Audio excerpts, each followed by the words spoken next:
Translation: Gauridas Pandit, the emblem of the most elevated devotional service and love of Godhead, had the greatest potency to receive and deliver such love. So, let's read the purport. There's some interesting details in the purport.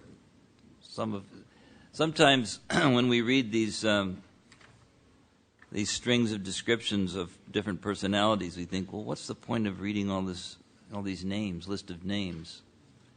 But I remember Malati Prabhu gave a class recently in which she was explaining that just reciting these names have auspicious effects because they're all great, pure Vaishnavas. So just by saying their names, repeating their names, one actually makes spiritual advancement. So here it goes. Purport.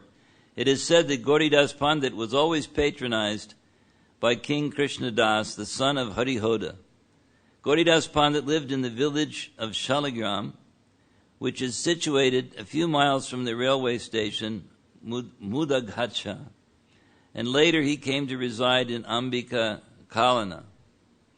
It is stated in the Gaura Gunadish Deepika, verse 128, that formerly he was Subal, one of the cowherd boyfriends of Krishna and Balaram in Vrindavan.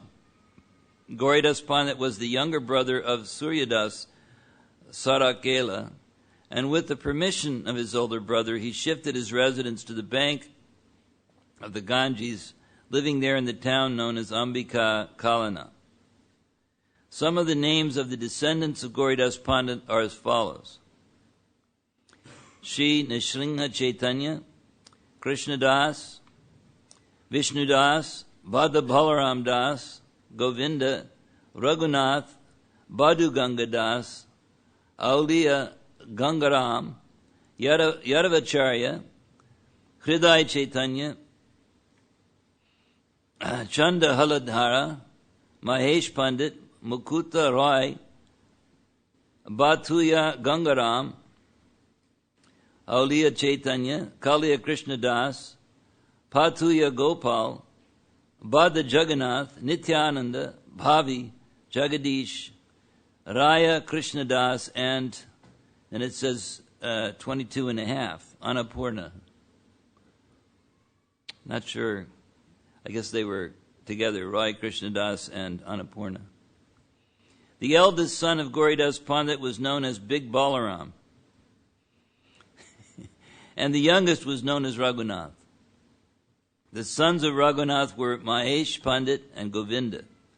Gauridas Pandit's daughter was known as Annapurna. The village Ambika Kalana, which is situated just across the river Ganges from Shantipur, is 2 miles east of the Kalana Korta railway station on the Eastern Railway. So as you know, Shantipur was the ancestral home of Advaitacharya, and many wonderful pastimes happened there as well. In Ambika Kalana, there is a temple constructed by the Zamindar of Burdwan. In front of the temple, there is a big tamarind tree, and it is said that Gauridas Pandit and Lord Chaitanya Mahaprabhu met underneath this tree. The place where the temple is situated is known as Ambika, and because it is in the area of Kalana, the village is known as Ambika Kalana. It is said that a copy of Bhagavad Gita written by Sri Chaitanya Mahaprabhu still exists in this temple. So some of you, I assume, have been on these parikrams, which I was never fortunate enough to go on, and so you probably know some of the stories that I may be telling shortly, but maybe not also. So anyway, it never hurts to hear these things repeatedly. And then we'll just go on to the next verse, since I'm supposed to cover 3 of them. Text 27. Nityanande samarpila jati kula panti Sri Chaitanya Nityanande kari pranapati. Making Lord Chaitanya and Lord Nityananda the lords of his life, Gauridas Pandit sacrificed everything for the service of Lord Nityananda, even the fellowship of his own family. And text 28, Nityananda Prabhura Priya Pandita Purandar Premarnava Madhye Vire Yaichana Mandar. The 13th important devotee of Sri Nityananda Prabhu was Pandit Purandara, who moved in the ocean of love of Godhead just like the Mandara hill. Purport. Pandit Purandara met Sri Nityananda Prabhu at Kadadaha. When Nityananda Prabhu visited this village, he danced very uncommonly. It's interesting the way Prabhupada sometimes describes things. He danced uncommonly. It means that he danced in an extraordinary way. But this is sort of almost like understated. He danced uncommonly.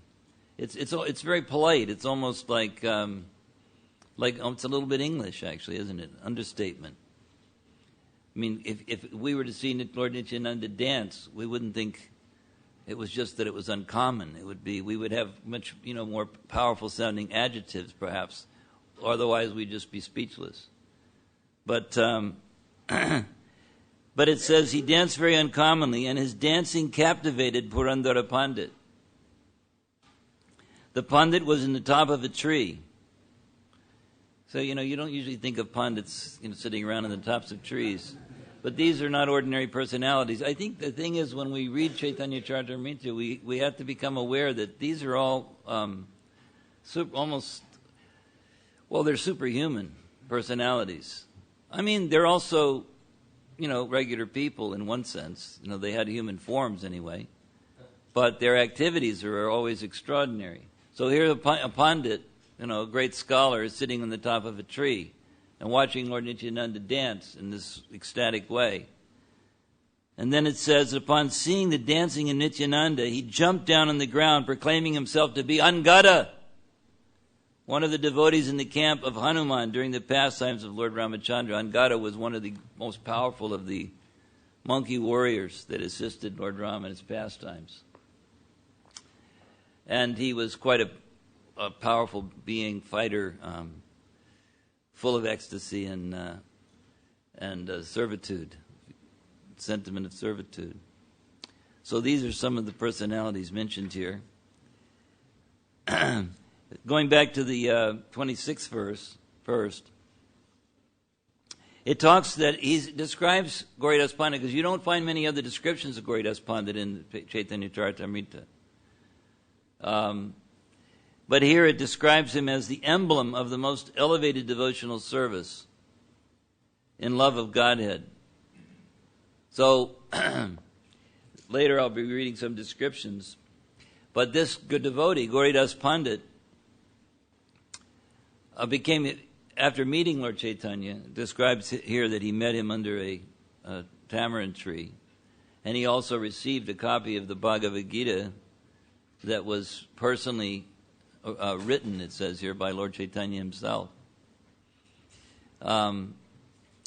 He became so attached to Lord Chaitanya that he couldn't bear his separation. And he used to serve the deities of Gaur Nitai that Lord Chaitanya and Lord Nityananda themselves actually arranged for him, day and night. And it says here that he sacrificed everything from the service for the service of Lord Nityananda. This is, of course, this section of the Adi Lila is about those devotees who are especially attached to Lord Nityananda, generally in that coward mood, coward boy mood. And it says here that they were the lords of his life. It describes them as the lords of his life. And also it says that he sacrificed everything for his service, even the fellowship of his own family. So that means that even sometimes his family responsibilities and duties were neglected. Vishnu Padaya, Krishna Prasthaya,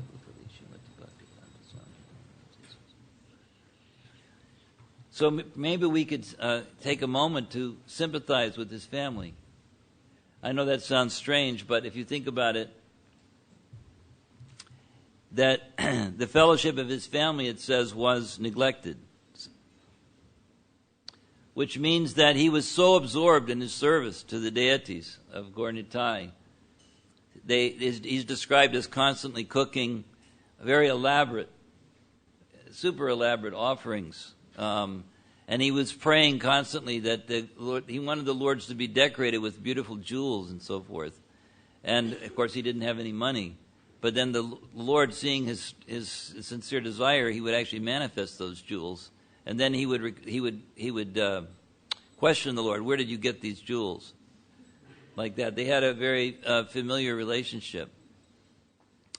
So, but I was just thinking, his family must have sometimes felt a little left out of things, or at least a little bit neglected.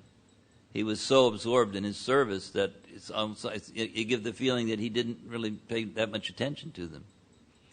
Because he was just so absorbed in his service to the deity. So I'm going to read a few things that I found in my researches. This is, first bit is from the Gitavali by Bhaktivinoda Thakur, where he describes a typical exchange which took place in his home.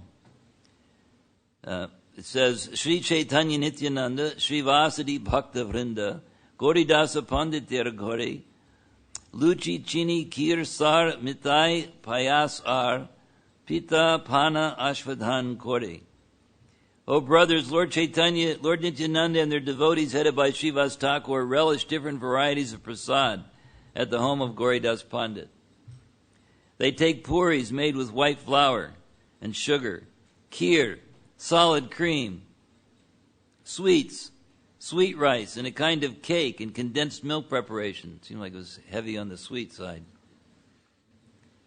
Then Mahaprabhu Bhakta Gane, Parama Anandi Mane, Agya Dhilo Korite Bhojan, Krishnera Prasad Ana, Bhojane Oya Dhanya, Krishna Bholi Dhake Sarvajan. Sri Chaitanya Mahaprabhu, in great ecstasy, gave the order to all of his devotees to eat, becoming very fortunate by taking the prasad of Lord Krishna. Everyone chants aloud, Krishna, Krishna. Now, yeah, that's good, see? Krishna, Krishna. As they try to enter into the mood here. Now, this is an ecstatic devotee of Lord Chaitanya.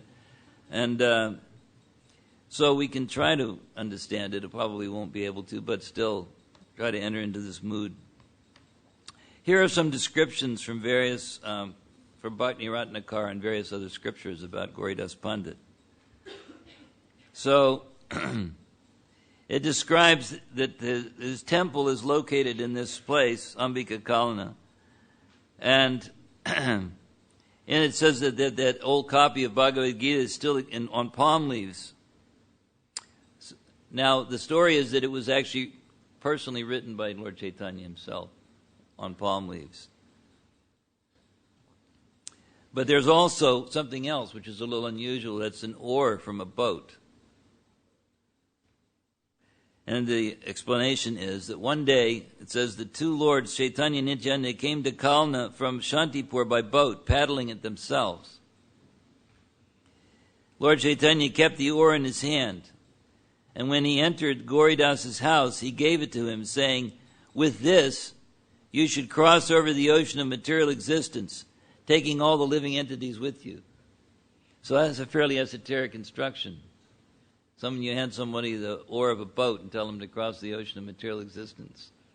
But of course, because it came from the hand of Lord Chaitanya, it was taken both symbolically and literally. So, Gauridas Pandit also had an older brother named Suryadas Sarakali, and he had two daughters, Shri Vasudha and Janavadevi. So, they are the two wives, or later became the two wives of Lord Nityananda. They were given in marriage to Lord Nityananda. Near the conclusion of his Navadvip pastimes, when Mahaprabhu desired to accept sannyas, he came to Kalna to bid farewell to Gauridas. At that time, Gauridas became extremely afflicted by separation. So there's a song that was sung about this So I'm not going to try to read the Bengali because that's beyond me. But it's a lengthy song, and here's the description. Sri Chaitanya Mahaprabhu dancing with Nityananda, who was chanting Hari, Hari. Good, see? Arrived at the house of Gauridas Pandit to bid farewell. Weeping in separation, Gauridas fell at the feet of the Lord. And he said, "You must never leave my house." So, you can just imagine that the relationship must have been pretty intimate to give Lord Chaitanya a command. It wasn't a request, exactly. He said, "You must never leave my house. Please heed my words. Stay here in Ambika Kalna. This is my humble submission. If you leave me, I shall surely die. You must stay here." Now, just try to imagine having that much attachment. We generally have a lot of attachment for other things, but here we can see that he had this attachment, that he didn't want the Lord to leave, and he felt that he would die without him. He says, "And I will always stay here and view your divine form. You are two brothers. Stay here at my place, and everyone will be delivered just by seeing you. Again, I submit, don't leave, O Gauri. You are the savior of the fallen." The Lord said, "Gauridas, allow me to fulfill your hope in this way. I shall give you an exact copy of Gaura Nityananda, a murti that you may worship. But by seeing this murti, you can think of us. My murti is as good as I am. Know it for certain that my words are true." So he was giving him this assurance. Now, remember now, this devotee is being personally assured by Lord Chaitanya that the murti was as good as him. But Gauridas wasn't happy with this. It says, hearing this, Gauridas let out a deep sigh and began sobbing and weeping. Again, the two brothers tried to console him. Still, nothing they did could steady or pacify him. Thus sings the fallen Krishnadas, who aspires for the lotus feet of Sri Chaitanya, of how those two brothers stayed in Ambika Kalna. In ecstasy, Gauridas Pandit begged the two brothers to stay. And because Chaitanya and Nityananda are Bhaktavatsala, always affectionate to his devotees, they were captured by Gauridas Pandit. So it's actually possible for an elevated devotee to capture the Lord. It's Krishna's, or Lord Chaitanya's and Lord Nityananda's kryptonite. That's their one weakness. They have this affection for sincere devotees. So if one develops a loving relationship, that Krishna can actually be captured. He has to become the servant of their desires. So it says, he imprisoned these two lords in a temple of divine love from which they could not escape. Seeing the great anxiety of Gauridas Pandit, Sri Chaitanya Mahaprabhu said with great gravity, "We will stay here at your place. Know for certain that we two brothers will always stay here in your home." Consoling him with these words, those two brothers manifest themselves in the form of two perfect deity forms. The four of them stood there, Gaur Nityananda and the exact replicas of Gaur Nityananda. Gauridas Pandit was stunned. Tears of divine love filled his eyes. Again the Lord told him, "Your wish is fulfilled. These two will stay here in your home forever. You will always internally realize that in this way, at your home, we shall eternally stay and beg to eat the offerings you cook." Hearing this, Gauridas, the king of Pandits, began to cook. When the preparations were ready, he offered everything before his four guests. After this, he offered them garlands made of lotuses and fresh cloth, along with tambula and other fine things. Then he decorated their limbs with sandalwood pulp. After all these various things were realized, it was time for the two lords to go. The two lords left the two lords standing at the home of Gauridas Pandit and left for Jagannath Puri. To the great satisfaction of Gauridas Pandit, Gaur and Nityananda in their replica form stayed at his house and ate the rice he offered them. In this way, Gauridas Pandit rendered service to his heart's delight and enjoyed the pastimes of Gaur and Nityananda. My only hope is to take shelter at the lotus feet of Gauridas Pandit. Thus says the fallen Krishnadas. So that ends this song.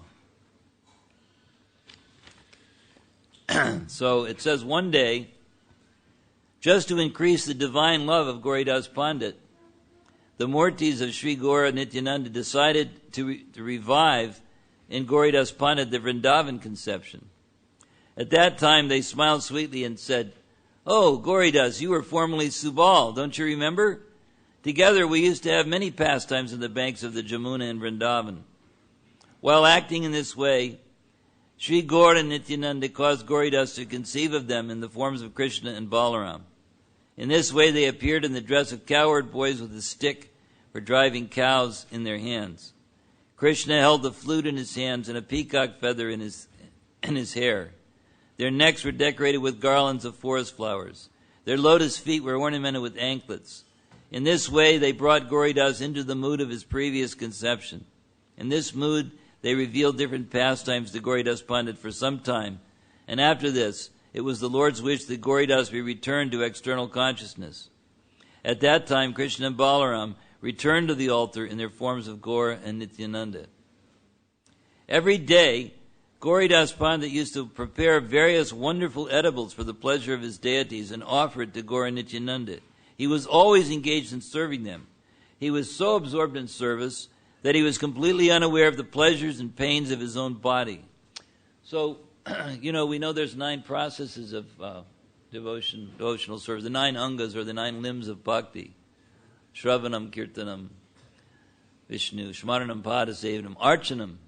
Now, Gauridas Pandit was perfecting his existence through this Archanam process, deity worship.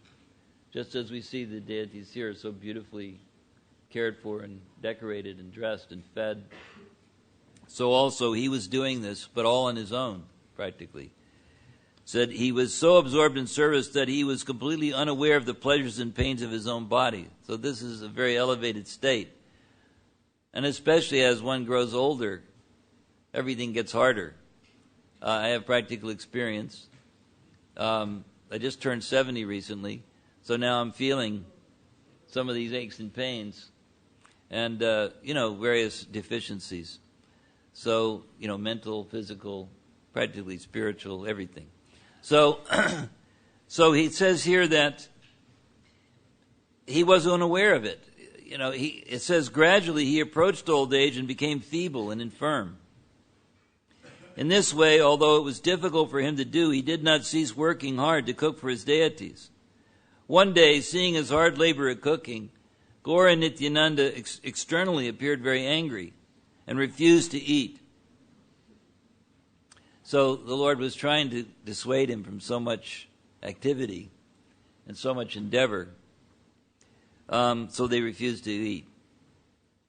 At that time, Gauridas Pandit embraced them affectionately, saying, "If you don't want to eat this, if you don't want to eat what I prepared, in other words, tell me what you would like me to cook. I'm ready to cook whatever will make you happy." Saying this, Gauridas Pandit fell silent. Smiling, the Lord then said in great seriousness, "There's nothing wrong with your cooking, but there's no need at your advanced stage to cook so many preparations. We can't tolerate seeing you go to such a great effort on our behalf. We would be happier if you would exert less effort and just do something simple." So, referring back to the verse that's on the board, the emblem of the most elevated devotional service and love of God, it had the greatest potency to receive and deliver such love. So he was situated in love, and he was the recipient of so much love of Lord Chaitanya and Lord Nityananda, but he was also able to reciprocate in a very powerful way, so much so that the Lord was, you could say, putty in his hands. He was so affectionate, so affectionately inclined to Krishna. There's a description, I don't remember whether it was here or elsewhere, where it says that he used to discuss Shastra. He would read various things from the Bhagavatam and Bhagavad Gita, and he would discuss it with his deities. He would, as I said, he would desire that they be ornamented in various ways, and because he didn't have the money for it, they would manifest the ornaments themselves. So in other words, there's this tremendous reciprocation going on. I mean, on a level that's almost unimaginable. That they were so determined to serve him in response to his mood of affection and love and service. And here they're actually requesting him to, it's like when Haridas Thakur was lamenting just before he disappeared. He was lamenting that his disease, they asked him what his problem was. He said his disease is that he couldn't finish his rounds. That was his disease. And then Lord Chaitanya assured him, well, look, you've already, you've been chanting 3 lakhs of rounds daily, practically your whole life. It's okay to slack off a little now. I mean, I'm putting it in my own words. He didn't say slack off. But reduce. But still, that wasn't Haridas's real issue. He wanted to leave before Chaitanya Mahaprabhu left. And the Lord had to reciprocate with his desire, because that was his strong and personal, that was the nature of his relationship, that whatever he requested, just like, who was it, Vasudev Datta was praying for the deliverance of all souls in the universe. That's a pretty big prayer. And he was prepared to suffer for all their misdeeds for as long as was required, so that they could all go back to God and enjoy the bliss of the Lord's association. And Lord Chaitanya said, why should I put you through that? I'll arrange for it, don't worry. So in other words, the inconceivable desire of this being, Vasudeva Datta, was immediately fulfilled by Lord Chaitanya. So that's the nature of this loving relationship between these great Vaishnavas and the Lord. And so he says, so they've just said, we'd be happier if you would exert less effort and just do something simple. So he responds, well, you just eat what I have cooked today. In the future, I won't take such great steps. Everything will be kept simple. I will only cook a little shak and offer it on a fresh banana leaf. Hearing the words of the Pandit, the brothers, Gaura and Nityananda, smiled and laughed and ate everything on their plates. Once Gauridas Pandit wanted to decorate Gaura Nitai lavishly with beautiful ornaments. Knowing his mind, Gaura and Nityananda decorated themselves with ornaments and then got back up on their throne on the altar.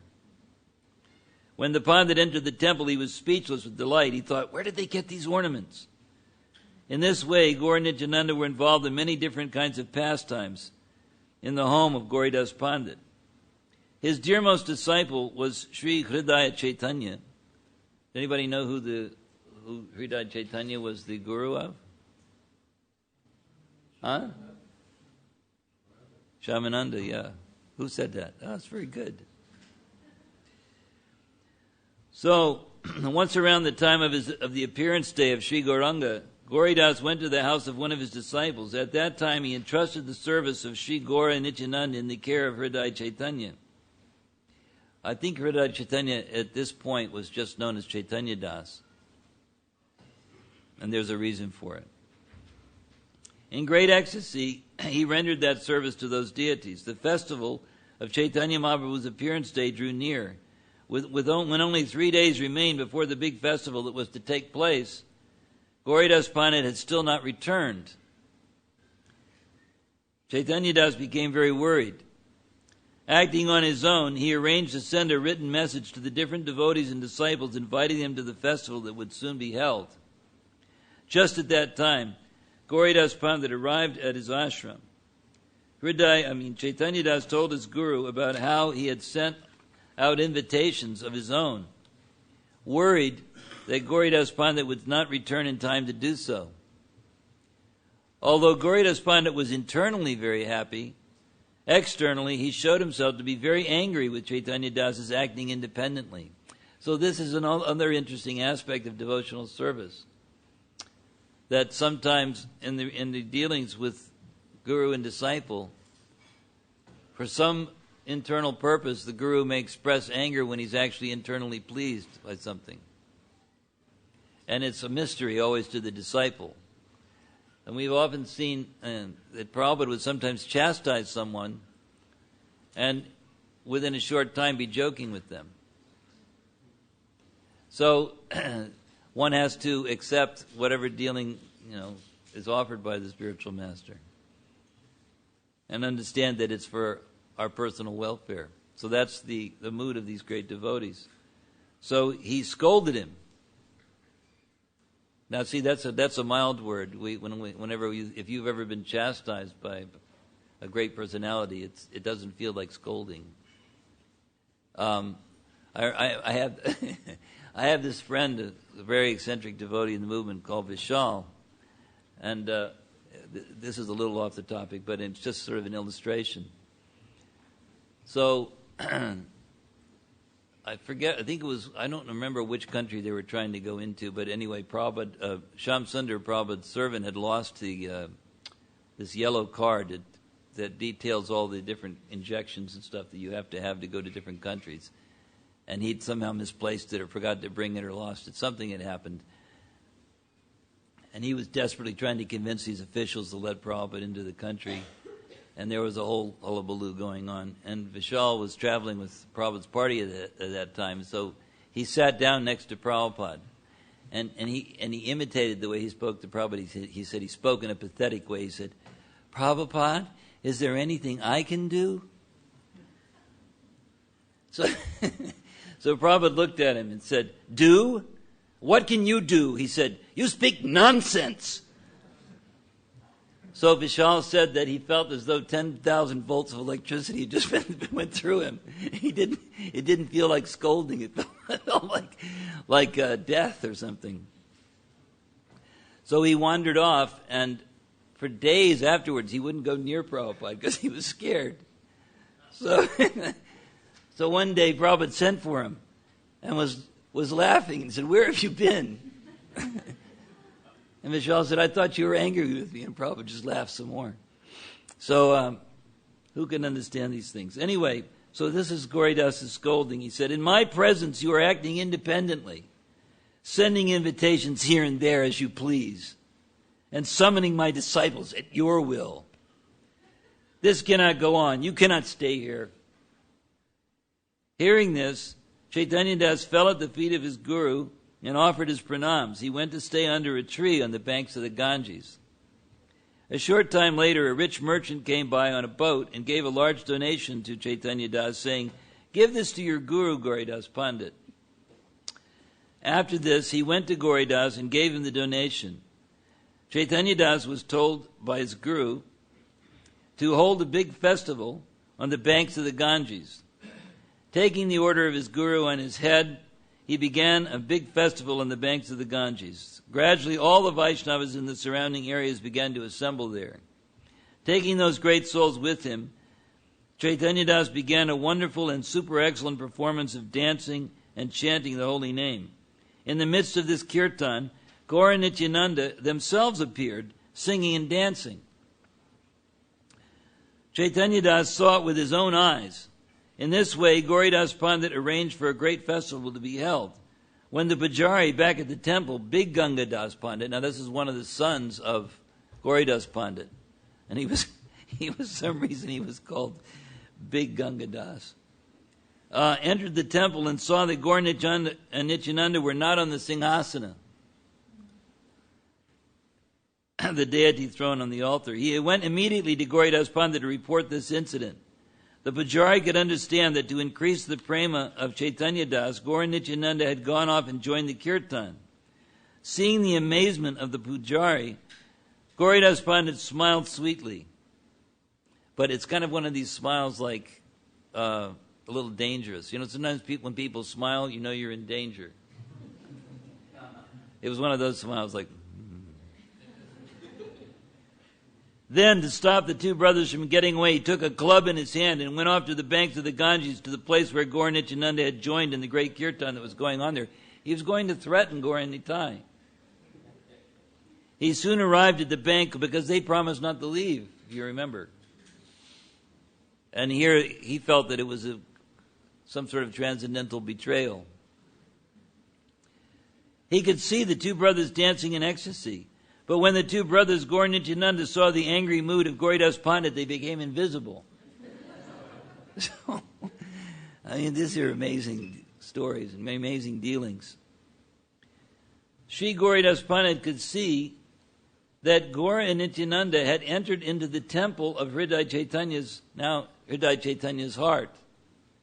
Beholding this in great wonder and ecstasy, Gauridas Pandit could not hold himself back. He began crying tears of ecstasy. He forgot his external show of anger at the two brothers, and holding his disciple in his arms, he said, "You are truly fortunate. From today on, your name will be Hridaya Chaitanya, one who has Sri Chaitanya within his heart."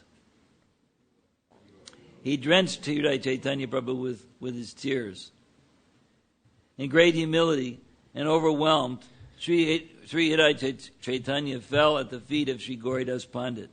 After this, Gauridas took Hridaya Chaitanya back to his house, where they danced and chanted in the courtyard in the ecstasy of Sankirtan. So, this sort of dealing, of course, we're all interested in deity worship. Maybe after hearing this, we should become more interested in it. I know that I fall really short in that department of bhakti, but just imagine the kind of experiences of these devotees where the deities would actually take part in Sankirtan with them and then go back on the altar again. It's amazing. In this way, the great festival, the appearance day of Sri Gauranga, came to a close. After this, Gauridas Pandit blessed Hridaya Chaitanya with the qualification for this divine service of the Lord.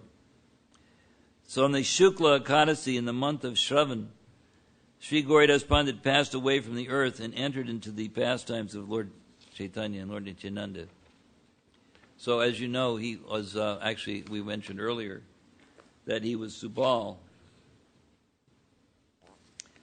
And so he entered those eternal pastimes.